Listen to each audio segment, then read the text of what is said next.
मैं रंजीत कुमार स्वागत करता हूं आप सबका अपने YouTube channel Everest maths classes में। जैसा कि अभी जो 10th क्लास के बोर्ड का एग्ज़ाम होने वाला है उसको ले कर के जो है रूटीन शेड्यूल जारी हो चुका है, जो कि आपको 17 फरवरी से है। तो इसके लिए जो है आपको परीक्षा की तैयारी जो है अच्छे से करनी है। तो यहाँ जो है आपको यहाँ देख रहे हैं हमने जो PDF लिया हुआ है सेकेंडरी स्कूल एग्ज़ामिनेशन 2022, यानी जो आपका बोर्ड का एग्ज़ाम होता है 10th का उसको सेकेंडरी बोला जाता है और 12th वाले को हायर सेकेंडरी बोलते हैं। तो उसके एनुअल एग्ज़ाम के लिए जो मॉडल पेपर आया है आदर्श प्रश्न पत्र मैथ्स का, और जो आपको मैं इसका एक एक करके सभी ऑब्जेक्टिव क्वेश्चन और सब्जेक्टिव का सॉल्यूशन जो है अपने यूट्यूब चैनल पे प्रोवाइड करूँगा। तो आप जो है इस YouTube चैनल को घर बैठे आप सब्सक्राइब कर लें और घर बैठे आप इससे तैयारी कर सकते हैं मैथ्स के लिए। ख़ास करके ये जो हम लोग अभी करने वाले हैं क्वेश्चन, ये मॉडल पेपर जो है कुल 3 घंटा 15 मिनट का जो है इसमें टाइम रहता है। आपको जो एग्ज़ाम होता है फाइनल का, इसमें आपको कुल प्रश्नों की संख्या यहाँ दी गई है 100 + 30 + 8 करके, यानी 100 जो है ऑब्जेक्टिव क्वेश्चन रहेंगे, फिर 30 जो है आपके शॉर्ट टाइप क्वेश्चन रहेंगे सब्जेक्टिव में, और 8 जो है लॉन्ग टाइप के क्वेश्चन रहेंगे। कुल मिला के आपको 138 प्रश्न रहते हैं, जिसमें से लगभग आपको आधा ही क्वेश्चन करना है, यानी ऑब्जेक्टिव का भी आधा क्वेश्चन करना है, शॉर्ट टाइप का भी, और लॉन्ग आंसर का भी आधा क्वेश्चन करना है। तो ये जो है आपका फुल मार्क्स 100 मार्क्स का है। चलिए बिना समय गंवाए हम शुरू करते हैं। ये आपके लिए एग्ज़ाम में जो इंस्ट्रक्शन दिए जाते हैं कि आपको कैसे एग्ज़ाम हॉल में जो है एग्ज़ाम को देना है, उसके विषय में यहाँ पे आपको दिए गए हैं इंस्ट्रक्शन। सभी इंस्ट्रक्शन आप देख लें, है ना, पढ़ लें एग्ज़ाम के दौरान, एग्ज़ाम से में जब आप बैठें। उसके बाद इंस्ट्रक्शन, यहाँ 8वां इंस्ट्रक्शन आप देख सकते हैं, किसी प्रकार का इलेक्ट्रॉनिक उपकरण का प्रयोग करना पूर्णतः वर्जित रहता है एग्ज़ाम हॉल में। चलिए अब आते हैं हम लोग क्वेश्चन पे। तो सबसे पहले जो है हम देखते हैं सेक्शन ए, ऑब्जेक्टिव टाइप का जो क्वेश्चन है, जिसमें कुल जो है 1 से 100 तक के प्रश्नों में 4 विकल्प दिए गए हैं, जिनमें एक सही है। किन्हीं 50 प्रश्नों का उत्तर दें, अपने द्वारा चुने गए सही विकल्प OMR शीट पर चिन्हित करें। ये सभी जो है आपके इंस्ट्रक्शन रहते हैं। आपको यहाँ से जो है क्वेश्चन मिलेगा। तो सबसे पहला क्वेश्चन जो है आप देख रहे हैं यहाँ, निम्नलिखित में कौन सी सबसे छोटी संयुक्त संख्या है? Which of the following is smallest composite number? तो यहाँ पे दो तरह के जो संख्याएं हैं जो हमको पढ़ने को मिलती हैं, जिसका जो नाम है, आपको एक है आपका, अगर अंग्रेज़ी में ध्यान दें तो कंपोजिट नंबर, और एक होता है आपका प्राइम नंबर। ठीक, एक आपका होता है प्राइम नंबर और एक होता है कंपोजिट नंबर। तो प्राइम नंबर जिसको हम अभाज्य संख्या कहते हैं, हिंदी में, है ना, और कंपोजिट का मतलब होता है भाज्य संख्या, अभाज्य और भाज्य। तो इसी का यहाँ पे थोड़ा सा हिंदी में जो नाम दिया है आपको, है ना, हिंदी में जो नाम दिया है आपको थोड़ा अलग दिया हुआ है ना। तो उसको हम देखते हैं। तो यहाँ पे आप देखते हैं कि इसमें कौन सा आपका कंपोजिट नंबर यानी कि भाज्य संख्या है। तो भाज्य संख्या क्या होती है? संयुक्त संख्या भी इसे कहते हैं, है ना। इसमें रूट है और रूट भी इसके आता है। तो हम यहाँ पे देखेंगे कि कौन सा इसमें भाज्य संख्या है। तो आपकी जो भाज्य संख्या है वो यहाँ पे 4 है। कौन सी है? भाज्य संख्या 4 है, यानी संयुक्त संख्या कंपोजिट नंबर 4 है। यहाँ 1, 2 और 3 जो है भाज्य संख्या नहीं है। जैसे कि परिभाषा जो है भाज्य संख्या क्या होती है, किसे कहते हैं, तो परिभाषा ये कहता है कि अगर जिस संख्या के केवल 2 ही गुणनखंड हैं, केवल 2 गुणनखंड हैं, वो संख्या जो होगी अभाज्य होगी, और जिसके 2 से अधिक गुणनखंड है वो संख्या क्या होगी? भाज्य होगी। जैसे हम एज फॉर एग्जांपल ले लें, जैसे 4 के गुणनखंडों को देखें तो 4 किससे किससे कट जाएगा? तो 1 से कटेगा, 2 से भी कटेगा और 4 से भी कटेगा। तो इस तरह से इसके कुल मिला के 2 से अधिक गुणनखंड है, यानी 3 गुणनखंड है। तो ये जो है भाज्य संख्या है। बाकी अगर आप 1 का गुणनखंड लिखें तो 1 और 2 ही गुणनखंड होंगे, यानी सिर्फ इन्हीं दोनों से विभाजित होगा। और अगर 3 का गुणनखंड देखें तो 1 और 3 होगा। वैसे ही 1 का गुणनखंड देखें तो 1 ही होगा। तो यहाँ पे भी बड़ा रोचक सा बात है कि 1 जैसे 2 और 3 जिसके 2-2 गुणनखंड है, ये भाज्य संख्या नहीं है, अभाज्य संख्या है, क्योंकि चूंकि इसके केवल 2 ही गुणनखंड है, 2 से अधिक गुणनखंड नहीं है। जिसके 2 से अधिक गुणनखंड होते हैं वो भाज्य संख्या होती है। लेकिन यहाँ पे एक जो है, ये क्वेश्चन भी पूछा गया है एग्ज़ाम में कि एक क्या है, भाज्य है, अभाज्य है, या इनमें से कोई नहीं। तो एक जो है इसका केवल एक ही गुणनखंड है, और हम जानते हैं कि जिसके 2 गुणनखंड हो, केवल 2 गुणनखंड हो, वो अभाज्य होती है, और जिसके 2 से अधिक गुणनखंड हो वो भाज्य होती है। तो केवल एक का एक ही गुणनखंड है, इसलिए एक जो है ना ही भाज्य है और ना ही अभाज्य। तो इस चीज़ को भी आप याद रखेंगे कि एक जो है ना भाज्य है और ना ही अभाज्य। चलिए दूसरे क्वेश्चन को देखते हैं। दूसरा क्वेश्चन पूछ रहा है कि पाई क्या है। पाई जो है क्या है? पाई एक जो है आपका परिमेय है, अपरिमेय है, एक पूर्णांक संख्या है। इसमें आपको ऑप्शन दिया गया है यहाँ पे, या इनमें से कोई नहीं। तो ये जो है पाई एक अपरिमेय संख्या है। आप याद रखेंगे पाई क्या है, एक अपरिमेय संख्या है। क्योंकि अपरिमेय संख्या क्यों कहते हैं पाई को? तो पाई जो होता है, पाई का जो वैल्यू होता है वो होता है आपको एक अपरिमेय संख्या के रूप में। इसका जो दशमलव प्रसार होता है 3.14 ऐसे डॉट डॉट करके है।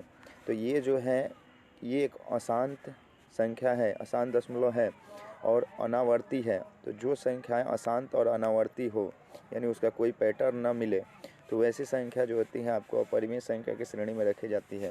इसलिए पाई जो है एक अपरिमेय संख्या है। ठीक है, आगे जो है इसका आप इंग्लिश में भी देख सकते हैं, pi is an irrational number. Irrational number यानी अपरिमेय संख्या होता है। तो पाई जो है एक अपरिमेय संख्या। चलिए तीसरा क्वेश्चन देखते हैं। तीसरा क्वेश्चन है, निम्नलिखित में कौन अपरिमेय संख्या है? यहाँ आपके पास ऑप्शन जो है तीसरे क्वेश्चन के लिए √3/12, √2/10, √7/7 एंड √2 × √2। इनमें कौन सी जो है आपको अपरिमेय संख्या है? अपरिमेय संख्या तो देखेंगे यहाँ पे हमने अभी जैसे बताया कि अपरिमेय संख्याएं जो होती हैं दशमलव प्रसार जिनका अशांत अनावर्ती हो वो अपरिमेय संख्याएं होती हैं।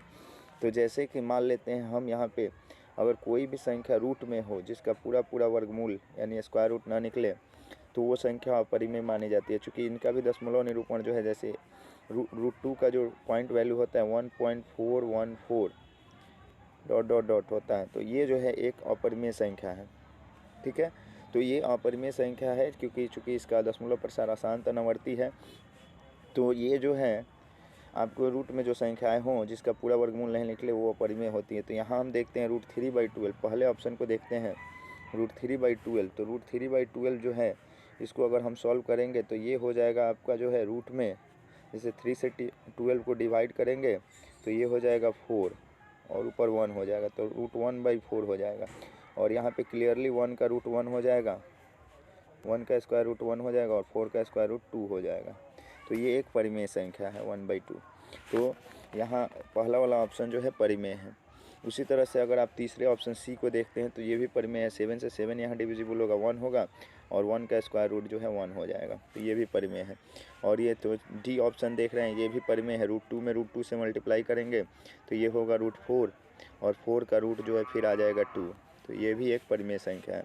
तो हमारे पास जो है ऑप्शन बचता है बी जो ऑप्शन है ये एक अपरिमेय संख्या है, क्योंकि यहाँ पे जब हम इसको सॉल्व करेंगे 2 से 10 को डिवाइड करेंगे तो 5 होगा। तो ये हो जाएगा आपका रूट में 1/5। और इस तरह से अगर आप देखें तो 1/5, तो 1 का तो स्क्वायर रूट 1 हो जाएगा, लेकिन 5 का स्क्वायर रूट पूरा नहीं निकलेगा, यानी वर्गमूल पूरा नहीं निकलेगा, इसलिए ये अपरिमेय संख्या है।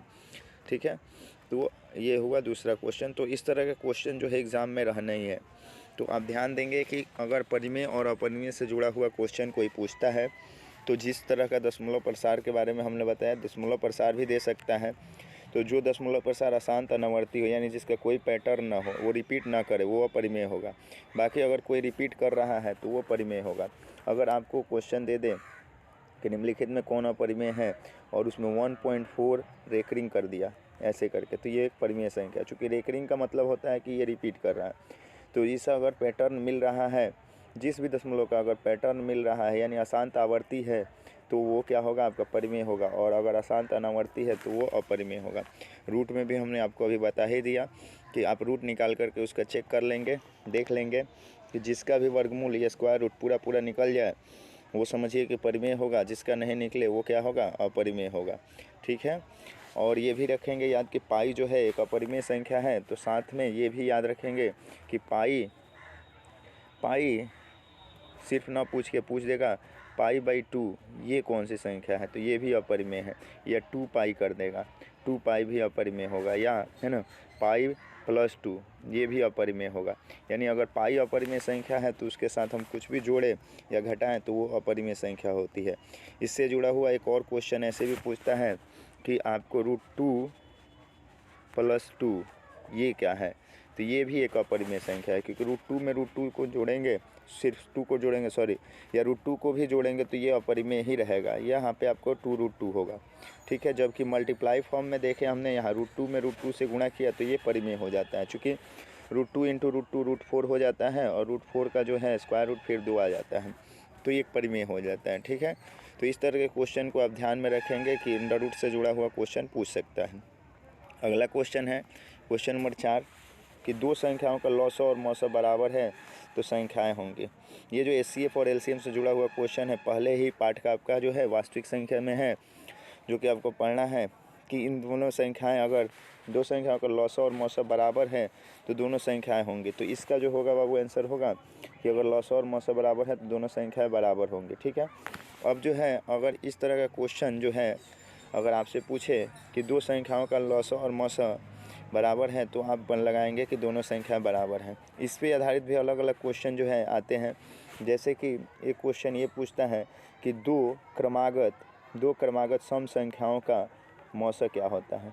दो क्रमागत मतलब होता है लगातार, यानी कॉन्सिक्यूटिव, जो लगातार आए। जैसे मान लेते हैं आप, जैसे 2 और 4 है, दो क्रमागत सम संख्याओं का मतलब जैसे कि 2 और 4 है, तो इसका मौसा क्या होता है। तो जब भी दो क्रमागत संख्याएं रहेंगी तो उसका मौसा जो होगा 2 होगा।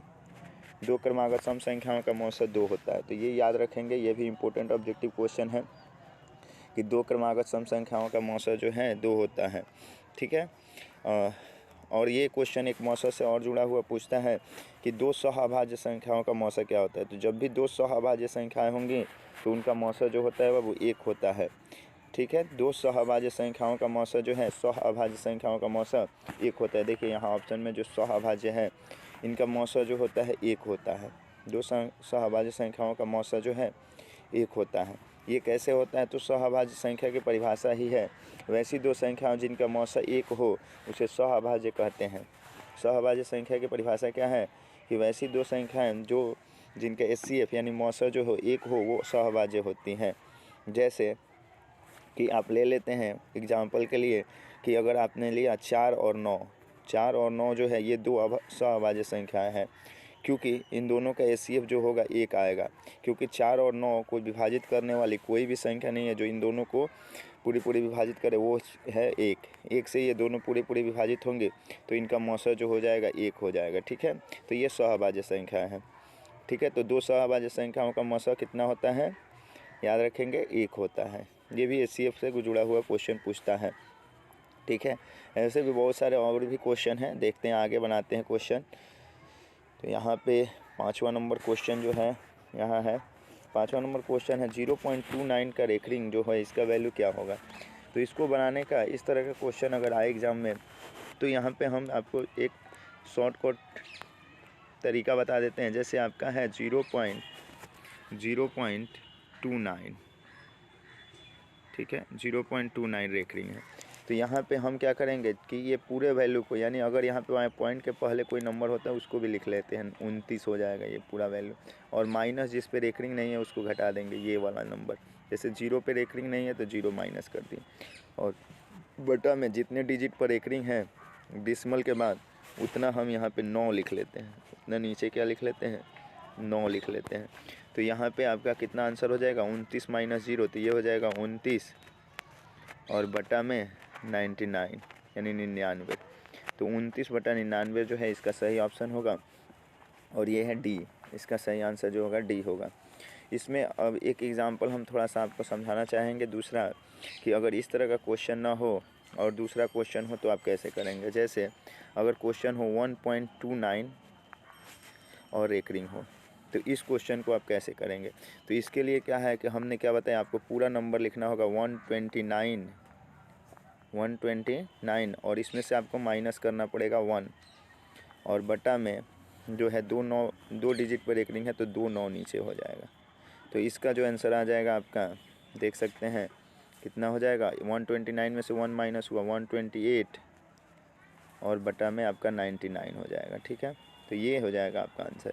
ठीक है, तो इस तरह का क्वेश्चन अगर हो जिसमें 2 डिजिट का रेकरिंग हो या ऐसे अलग हो तो आप ऐसे करेंगे कि आप पूरे को लिख लेंगे नंबर को, और जिस पे रेकरिंग नहीं है वो चाहे वो डेसिमल के पहले हो या बाद हो उस पूरे नंबर को घटाएंगे। इस और भी उदाहरण हो सकते हैं। तो जैसे कि अगर आपको दूसरा एक उदाहरण हम बताएं तो अगर यहाँ पे ये क्वेश्चन जो है इस तरह से देता है 1.29 है, ठीक है, और यहाँ सिर्फ 9 पे रेकरिंग देता है, तो आप क्या करेंगे, तो आप करेंगे 129 लिखेंगे, ठीक है, इसमें से माइनस करेंगे 12 को, ठीक है, और इसमें जो है अब डिजिट 12 क्यों माइनस हुआ, तो चूँकि 12 1 और 2 दोनों पर रेकरिंग नहीं है तो 12 माइनस हो जाएगा। और इसके नीचे जो है अब बेस में जो है जैसे कि हमने बताया डेसिमल के बाद जितने डिजिट रेकरिंग होगा उतना 9 लेते हैं, लेकिन यहाँ 9 नहीं लेंगे, यहाँ पे एक डिजिट रेकरिंग है तो एक 9 लेंगे और एक डिजिट जो डेसिमल के बाद रेकरिंग नहीं है उसके लिए 0 लेंगे। तो यहाँ पे इसका जो आंसर है आपको आ जाएगा 129 माइनस 12, तो ये हो जाएगा आपका कितना 129 में से 129 में से 12 गया तो आपका 117 हो जाएगा और बटा में 90 हो जाएगा। ठीक है, तो ये आपका आंसर हो जाएगा। और इसको आप कटा भी सकते हैं, जैसे इसका नोमिनेटर और डिनोमिनेटर में कॉमन कुछ है, जैसे कि ये दोनों अगर देख रहे हैं हम 9 से कट रहा है तो 9 दहा का 90 और यहाँ हो जाएगा 9 एकम 9 और 9 त्रिक 27, यानी कि आपका हो जाएगा 13/10। ठीक है, 13/10, तो ये जो है आपका आंसर हो गया। ठीक है, 13/10 यानी लगभग जो है ये आपको अब देखेंगे यहाँ पे थोड़ा सा आपको हमें कुछ चीज़ बताएंगे कि यहाँ 1.29 रेकरिंग का जो वैल्यू है लगभग 1.3 आ गया।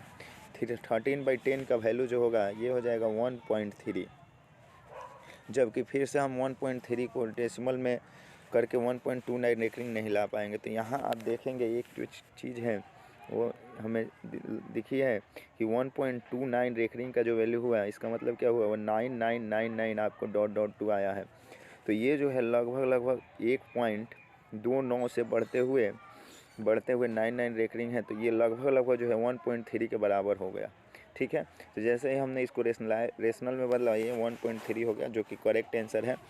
तो इस तरह से एक और क्वेश्चन पूछता है जो ऑब्जेक्टिव में पूछ सकता है कि 0.9 रेकरिंग का वैल्यू क्या होगा। तो 0.9 रेकरिंग का जो वैल्यू है ये 1 होगा।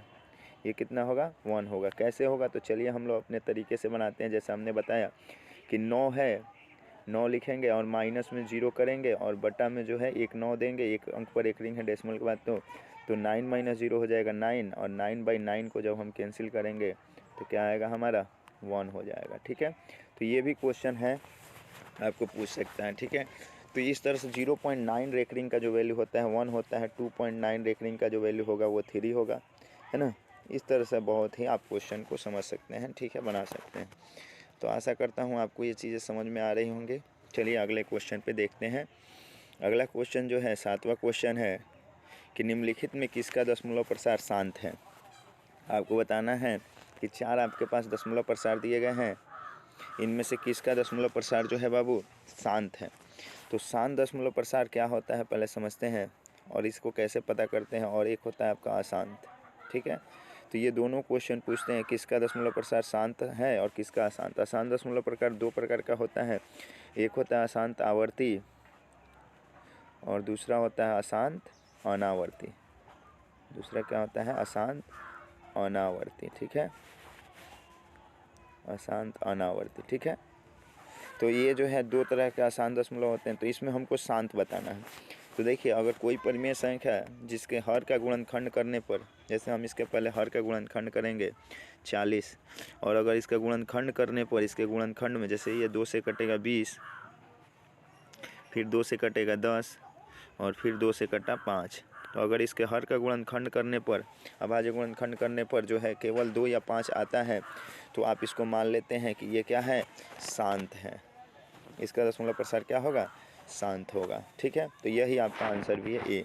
बाकी आंसर में आप देखेंगे डिनोमिनेटर 21, 121 या 196 को अगर आप डिवाइड करके, तो उसमें जो है इसके प्राइम फैक्टराइजेशन में 2 और 5 के अलावे अगर कुछ आ जाएगा या कुछ दूसरा भी, जैसे 2 5 के होते हुए भी दूसरा हो, या 2 5 नहीं हो, कुछ कोई भी दूसरा अंक जैसे 3 हो गुणनखंड में, या 7 हो, है ना, या 11 हो अभाज्य गुणनखंड में, तो समझिए कि वो संख्या क्या होगी, अशांत होगी। ठीक है, तो हमें यही याद रखना है कि जिसका गुणनखंड करने पर 2 या 5 आ जाए अभाज्य गुणनखंड, तो वो समझिए शांत होगा। ठीक है, देखिए अगला क्वेश्चन ही आ गया आपका 8वां नंबर क्वेश्चन कि निम्नलिखित में किसका दशमलव प्रसार अशांत है। इसमें थोड़ा सा हमें देखना है कि इसके बेस को हम फैक्टराइज करके देखते हैं। जैसे 8 का बेस के फैक्टराइज करेंगे तो 8 का जो है 2 से कटेगा 4, फिर 4 2 से कटेगा 2, तो इसमें केवल 2 आ रहा है, तो ये शांत होगा, तो ये नहीं है। यहाँ 6/15 है, तो इसको थोड़ा सा हम करेंगे क्या कि अगर इस तरह का फ्रैक्शन दिया हो जो ऊपर डिनोमिनेटर और नोमिनेटर यानी अंश और हर में कटे, तो इसको कटा लेंगे। 3 दूना 6 और 3 5 15, तो 2/5 हो गया। अब 2/5 का बेस तो सीधा सीधा दिख रहा है कि 5 है, तो शांत होगा। यानी जिसके दशमलव बेस में, यानी कि जिसका हर में अगर गुणनखंड 2 या 5 आ रहा है तो वो शांत होगा। तो यहाँ आ रहा है 512 को देख लेते हैं। 512 में भी सिर्फ 2 ही आएंगे गुणनखंड अगर आप करके देखें, क्योंकि हम जानते हैं कि जैसे 32 है, 64 है, 4 है, 16 है, ये सभी 2 के पावर होते हैं, वैसे 5 भी 2 का पावर ही है। तो आप इसका जब गुणनखंड करेंगे तो इसमें केवल 2 ही आने वाला है, तो ये भी शांत होगा। एक बचता है डी ऑप्शन, जो कि एक अशांत है। 343 जो होता है ये 7 से आपको, है ना, फैक्टराइज होगा, तो 7 × 7 × 7 होता है ना। तो इसमें देख रहे हैं कि 2 या 5 कोई नहीं आया, या मतलब आया भी अगर तो 7 आया हुआ है अलग से, तो ये अशांत होगा। ठीक है,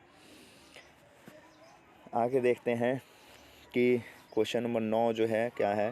क्वेश्चन नंबर 9 है कि 400 के अभाज्य गुणनखंड में 5 का घातांक। 400 के अभाज्य गुणनखंड में, है ना, 5 का घातांक है। देखिए इस तरह के क्वेश्चन भी, आसान क्वेश्चन भी आते हैं। अब ये जो है अभाज्य गुणनखंड आपको सिर्फ कर लेना है 400 का ऐसे करके। ठीक है, 2 से 200 हो जाएगा, फिर 2 से इसको कटा लेंगे, है ना, फिर आपका 50 हो गया, सॉरी 100 हो जाएगा। 200 का आधा करेंगे तो 100 हो गया, फिर इसको 2 से कैंसिल करेंगे, फिर इसको 2 से कैंसिल करेंगे तो ये हो जाएगा 50, और फिर इसको 2 से कैंसिल करेंगे तो हो जाएगा आपका 25, और फिर 25 को हम 5 से कैंसिल कर लेंगे तो ये हो जाएगा 5। तो इसमें हमें यही देखना है कि 5 का घातांक, 5 के घातांक का मतलब हुआ कि 5 यहाँ पे कितनी बार आया हुआ है। तो चूँकि 5 यहाँ पे 2 बार आया हुआ है, तो 5 का घातांक जो होगा 2 होगा। ये आपका आंसर सही होगा। ठीक है, तो ये हो गया आपका क्वेश्चन नंबर 9। क्वेश्चन अगला देखते हैं, क्वेश्चन नंबर 10 जो है कह रहा है कि यदि 130 × 13 × 8 + 10 हो तथा मौसा 130 और 15 का जो है मौसा x और y के बराबर हो, तो x और y बराबर क्या होगा। देखिए ये क्वेश्चन जो है ये भी आपके पहले पार्ट से है, वास्तविक संख्या, और यहाँ पे जो है यूक्लिड विभाजन प्रमेयिका के द्वारा जो हम HCF निकालते हैं उस पर आधारित है। तो सबसे पहले तो यूक्लिड विभाजन प्रमेयिका के बारे में आपको हम बता दें कि यूक्लिड विभाजन प्रमेयिका जो होता है वो होता है A = BQ + R, है ना, जहाँ R का जो वैल्यू होता है 0 से बड़ा या बराबर होता है, लेकिन B से क्या होता है, छोटा होता है। तो ये R का वैल्यू है। अब जो है हम इसको कैसे निकालते हैं, तो इसमें ये जो आया है, जैसे हमने छोटे क्लास में भी पढ़ा है कि अगर किसी संख्या को किसी संख्या से भाग दें, जैसे 10 से मान लेते हैं हम 15 को ही भाग दें, तो ये जो एक बार में हमारा जो हो जाएगा 10 आ जाएगा, 10 एकम में 10, और इसको घटाएंगे तो 5 शेष बच जाएगा। तो हम पढ़ते हैं कि ये जो भाजक है और ये जो बीच वाला है ये भाज्य है। तो भाज्य बराबर जो होता है, भाज्य का जो वैल्यू होता है, भाज्य बराबर भाजक गुणे भागफल, ये भागफल है आपका, और प्लस शेषफल, इसके बराबर होता है। इसी को यूक्लिड विभाजन प्रमेयिका का रूप दिया गया है। तो यहाँ जो है यूक्लिड विभाजन प्रमेयिका में जब हम HCF निकालते हैं तो लॉन्ग डिवीज़न मेथड जो कि HCF निकालने का होता है उसका प्रयोग किया जाता है। 15 से पहले हम 130 को, यहाँ 15 और 130 को भाग देते हैं, तो ये जो है आपका 15 8 8 बार में 120 हो जाता है, फिर 10 आपका रिमाइंडर होता है, फिर ये यहाँ पे रिमाइंडर जो है यानी शेषफल जो है 0 नहीं होता, 10 आया है, तो 10 से फिर हम भाग देते हैं आगे 15 को, और फिर इस तरह से जो होता है 10 से कम में 10 हो जाता है, तो यहाँ पे आपका 5 फिर रिमाइंडर बचता है। फिर रिमाइंडर 0 नहीं होता है तो फिर 5 से भाग देते हैं हम 10 को, और 5 दूना 10, यहाँ पे रिमाइंडर 0 आ जाता है, यानी शेष 0 हो जाता है। इस तरह से HCF जो हो जाता है 5 हो जाता है। तो ये जो है इस तरह से HCF निकालने के लिए भी आ सकता है, लेकिन यहाँ पे हमें HCF नहीं निकालना है, यहाँ तो हमें x और y का जो है वैल्यू ये बताना है।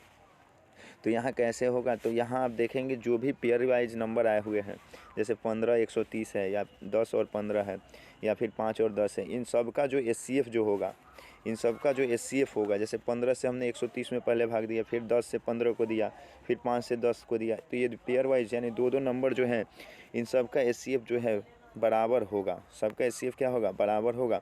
तो यानी कहने का मतलब क्या है कि यहाँ 130 और 15 का जो HCF आएगा वो x, y यानी 10 और 15 के बराबर होगा, या 5 और 10 के बराबर होगा। तो अगर ऑप्शन में आपका 15 और 10 है तो ये सही होगा, ठीक है, आपका ये नंबर ऑप्शन सही होगा। अगर 5 और 10 भी होता है तो वो भी सही होता है, क्योंकि उसका भी HCF 5 होगा, और 130 और 15 का भी HCF 5 होगा। तो इस तरह से x, y का वैल्यू जो होगा 15 और 10 होगा। आशा करता हूँ कि आपको ये चीज़ समझ में आ गया होगा। चलिए आगे बढ़ते हैं, अगला क्वेश्चन देखते हैं। Question number 11। क्वेश्चन नंबर 11 है कि √125 का परिमेयकारी गुणक है। देखिए, परिमेयकारी गुणक से जुड़ा हुआ जो है क्वेश्चन तो आता ही है, साथ साथ इसमें हर परिमेयकरण करने के लिए भी हो सकता है आ जाए, क्योंकि ये 9th के सिलेबस में आपका एक क्वेश्चन है, परिमेयकारी गुणक या हर परिमेयकरण करना। और कुछ क्वेश्चन जो है आपके भी सिलेबस में है, 10th में भी है। तो यहाँ देखेंगे कैसे किया जाता है। जैसे 1/√2 है, 1/√2 है, तो इसको अगर हमको हर परिमेयकरण करना है तो इसको हमको हर को परिमेय बनाना है, यानी हर में जो है आप यहाँ देख रहे हैं, हर में क्या है, यहाँ पे √2 है, तो √2 को परिमेय करना है, क्योंकि ये एक अपरिमेय संख्या है। तो √2 को √2 से ऊपर नीचे गुणा करते हैं, यानी इसमें तो ये जो होता है कि √2 से ही क्यों गुणा किया, क्योंकि √2 में √2 को गुणा करने पर ये परिमेय हो जाता है, यानी √4 होता है और फिर ये 2 आ जाता है, तो इसको परिमेयकारी गुणक बोलते हैं। यानी वैसी संख्या जिससे किसी अपरिमेय संख्या को गुणा करने पर परिमेय हो जाए, उसे उसका परिमेयकारी गुणक कहा जाता है। अब परिमेयकारी गुणक छोटा भी हो सकता है और बड़ा भी हो सकता है। जैसे कि अगर √2 का परिमेयकारी गुणक हम कहें कि √8 है, तो ये √8 और √2 को भी गुणा करेंगे तो ये √16 हो जाएगा, और 16 का भी जो रूट होगा वो 4 आ जाएगा, यानी ये भी परिमेय कर देगा। तो परिमेयकारी गुणक जो होती है सबसे छोटी संख्या होती है, जिसको गुणा करने पर कोई संख्या क्या हो जाए, परिमेय हो जाए। तो √2 का परिमेयकारी गुणक जो होगा √2 ही होगा, √8 नहीं होगा, ठीक है। तो ये चीज़ ध्यान में रखेंगे। तो इस तरह से 125 जो है रूट, इसमें हम किस संख्या से गुणा करें कि ये परिमेय हो जाए। तो यहाँ पे जो है आप देख सकते हैं ऑप्शन जो है, पहले उसको हम देखते हैं। एक आपका √2 है, फिर आपका √3 भी है, √5 भी है, और 5√5 भी है। तो हमें जो है यहाँ पे 5 जो है आंसर सही होगा, √5, क्योंकि अगर 125 से आप 2 में करेंगे तो ये 250 होगा, जो कि 250 एक परिपूर्ण वर्ग संख्या नहीं है, यानी इसका पूरा वर्गमूल नहीं निकलेगा, स्क्वायर रूट नहीं निकलेगा, तो ये नहीं होगा। फिर अगर आप 125 से 3 में भी करते हैं तो वही है, 125 3 कितना होता है आपका, 375 हो जाएगा। 375 भी एक परफेक्ट स्क्वायर नहीं है। अगर आप स्क्वायर याद किए हों 1 से 20 तक का, तो उसमें आप देख सकते हैं 375 नहीं है। अगर हम 125 से 5 में करते हैं तो यह होगा 625, और 625 जो है एक परफेक्ट स्क्वायर नंबर है, जिसका कि √25 होता है। तो इस तरह से जो है ये एक परिमेयकारी गुणक हो जाता है √5। हाँ, 5√5 भी इसका परिमेयकारी गुणक हो सकता है। अगर आप यहाँ देखें तो 5√5 भी इसका परिमेयकारी गुणक हो सकता है, लेकिन ये नहीं होगा, क्योंकि हमने अभी बताया क्या कि सबसे छोटी संख्या जो होती है, जिसको गुणा करने पर परिमेय हो कोई संख्या, उसी को हम परिमेयकारी गुणक मानते हैं, ठीक है। तो आगे जो है अगला क्वेश्चन है, क्वेश्चन नंबर 12 है कि निम्नलिखित में कौन सा युग्म सहअभाज्य है। इन दोनों में आपको पेयर में बताना है कि निम्नलिखित में कौन सा युग्म सहअभाज्य है। इसमें जो है आपके पास ऑप्शन जो है 9, 16, 15, 20, 21, 84 और 13, 65 है। तो इसमें बताना है कि कौन सा युग्म सहअभाज्य है। तो सहअभाज्य संख्या किसे कहते हैं पहले समझ लिया जाए। हमने शुरू में भी एक क्वेश्चन इसमें आया था सहअभाज्य का, वहाँ भी चर्चा किया था। तो यहाँ समझेंगे, यदि कोई दो संख्या जिनका HCF 1 हो, म से 1 हो तो वो सहअभाज्य संख्या होती है। तो हमें सिर्फ इसमें चेक करना है कि किन दो संख्याओं का HCF जो है 1 है। जैसे 13 और 65 को लेते हैं तो इन दोनों का HCF 13 है, तो ये सहअभाज्य नहीं है। 2184 को लेंगे तो इन दोनों का HCF 21 होगा, क्योंकि 21 से दोनों कटेगा। ये यहाँ पे 21 से दोनों कटेगा तो ये 21 होगा, तो ये भी सहअभाज्य नहीं है। यहाँ पे इन दोनों का HCF चेक करेंगे 15 और 20 का, तो HCF जो होगा 5 होगा, तो ये भी सहअभाज्य नहीं है। यानी 9 और 16 का जब आप HCF निकालेंगे तो वो 1 आएगा, तो ये एक सहअभाज्य संख्या है। तो सहअभाज्य संख्या किसे कहते हैं, इससे क्वेश्चन जो हो है ना पूछ सकता है। तो सहअभाज्य संख्या याद रखेंगे कि दो संख्याओं का HCF क्या होना चाहिए, 1 होना चाहिए। तो चलिए आगे बढ़ते हैं।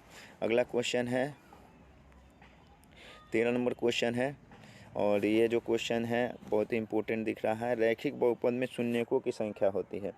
इस तरह से जो है रैखिक बहुपद, जब भी रैखिक बहुपद का जिक्र हो तो पहले तो समझते हैं रैखिक बहुपद होता क्या है। जैसे कि अगर हम कोई बहुपद लिखे x+2 या y+3 है ना, ये सभी रैखिक बहुपद हैं। इसमें जो चर आते हैं उसका घात जो होता है वो 1 होता है। तो रैखिक बहुपद के शून्यकों की संख्या जो होती है वो 1 होती है, ठीक है। और घात भी अगर पूछ दे कि रैखिक बहुपद में जो चर है वो कितने घात का, या ये घातीय बहुपद को क्या कहते हैं, ये क्वेश्चन इंपॉर्टेंट है, ये याद रखेंगे। पूछता है घातीय बहुपद को क्या कहते हैं, तो वो रैखिक बहुपद कहते हैं, ठीक है। और इसमें आता है कि 2 घात वाले यानी द्विघातीय बहुपद के शून्यकों की संख्या तो 2 होती है। तो यहाँ क्वेश्चन बहुपद से भी रहता है। बहुपद जो है आपका दूसरा चैप्टर जो है पढ़ने को है, इससे भी क्वेश्चन जो होते हैं। तो ये जो रैखिक बहुपद वाला क्वेश्चन इंपॉर्टेंट है। रैखिक बहुपद के शून्यकों की संख्या 1 होती है, या 1 घात वाले बहुपद को रैखिक बहुपद कहते हैं। और एक जो है आपसे है ना, ये इसमें ये क्वेश्चन जो है द्विघात बहुपद के शून्यकों की संख्या 2 होती है। त्रिघात जो है इसके बहुपद के शून्यकों की संख्या 3 होती है। जितने घात के बहुपद उसके शून्यकों की संख्या उतनी ही होती है, ठीक है। चलिए अगला क्वेश्चन है, यहाँ देखेंगे। देखिए आ ही गया यहाँ पे, जैसे कि हमने अभी बताया कि रैखिक बहुपद के शून्यकों की संख्या 1 होती है। तो यहाँ पे इसका शून्यक निकालना है। जैसे आपका दिया है x-1 का शून्यक कितना होगा, तो जिसका भी शून्यक निकालना होगा वो जिस भी बहुपद का, उसको आप शून्य के बराबर कर देंगे, यानी 0 के बराबर। तो अगर हम x-1 को 0 के बराबर करेंगे तो इसको सॉल्व करते हैं, तो x-1 इज इक्वल टू क्या है आपका 0 है। तो ये -1 को जब हम इक्वेशन में उधर भेजेंगे तो x इक्वल टू 1 आएगा, यानी इसका शून्यक जो होगा 1 होगा। यहाँ पे हम अगर आपको मालूम है तो जानते ही हैं कि शून्य क्या होता है, कि जिस भी चर का मान रखने पर वो शून्य हो जाए, बहुपद का मान शून्य हो जाए, उसे शून्य कहते हैं। तो अगर हम x के जगह पर 1 रख देंगे बाबू, तो 1 - 1 क्या आ जाएगा आपका 0 आ जाएगा। तो यहाँ 1 जो है x का मान, जिसने उस बहुपद का मान शून्य कर दिया, इसे इसका शून्य कहेंगे, ठीक है। तो इस तरह से शून्यक जो होते हैं अगर आपको आ जाए रैखिक बहुपद के लिए तो आप आसानी से निकाल सकते हैं, ठीक है। इसके बाद जो है अगला क्वेश्चन है, क्वेश्चन नंबर 15 है कि किसी द्विघात बहुपद के शून्यक यदि -4 एवं 7 है तो द्विघात बहुपद होगा। किसी द्विघात बहुपद के शून्यक यदि -4 और 7 हैं तो वो द्विघात बहुपद होगा। तो यहाँ पे ये क्वेश्चन जो है इम्पोर्टेंट है। यहाँ पे अगर 2 शून्यक दिए गए हैं किसी बहुपद के, द्विघात बहुपद के, तो वो द्विघात बहुपद क्या होगा। तो इसको निकालने के लिए जो फार्मूला होता है आप याद रखेंगे। किसी भी द्विघात बहुपद को लिखने के लिए एक फार्मूला होता है x² माइनस शून्यकों का योग, यानी दोनों शून्यकों को जोड़ लेते हैं। किसी बुक में alpha plus beta into x plus alpha into beta, है ना, ये फार्मूला है। तो हम इस फार्मूला की मदद से भी चाहें तो द्विघात बहुपद निकाल सकते हैं। x² माइनस शून्यकों का योग, यानी दोनों शून्यक जो दिए गए हैं -4 और 7 का योग। तो -4 और 7 को जोड़ेंगे तो कितना हो जाएगा, आप यहाँ जोड़ के चेक कर लीजिए। -4 + 7 तो आपका आ जाएगा 3। तो शून्यकों का योग हो गया 3, तो यहाँ पे x² माइनस और यहाँ पे आ गया -3, ठीक है। सॉरी, x² माइनस यहाँ पे आ गया 3 और फिर x और प्लस में अल्फ़ा इंटू बीटा यानी शून्यकों का गुणनफल। तो यहाँ पे दोनों गुणनफल कर लेते हैं। तो -4 × 7 तो -28 हो जाएगा। यहाँ पे माइनस में आपका आ जाएगा 28। तो यहाँ पे पूरे तरह से अगर देखें क्या आ गया x² -3x और प्लस माइनस क्या हो जाएगा -28। तो x² -3x -28 जो कि ऑप्शन सी है ये करेक्ट होगा। तो अभी तक हमने 15 क्वेश्चन कर लिया। आपको जो है पूरा डिटेल वाइज हमने कोशिश किया है बताने का। आपको ये वीडियो कैसा लगा आप कमेंट में ज़रूर बताएं, और वीडियो ज़्यादा लंबा ना करते हुए हम इस वीडियो को यहीं तक समाप्त करते हैं। और अगर आपको ये चीज़ समझ में आई और पसंद आया वीडियो तो अपने दोस्तों तक शेयर करें, और आप चैनल को सब्सक्राइब ज़रूर कर लें, क्योंकि अगला जो वीडियो हम जब भी डालें तो आप तक ज़रूर पहुँचे। और कमेंट में अगर कोई भी प्रतिक्रिया देनी हो कि वीडियो में क्या सुधार किया जाए तो उसको भी आप ज़रूर ही लिखें। धन्यवाद।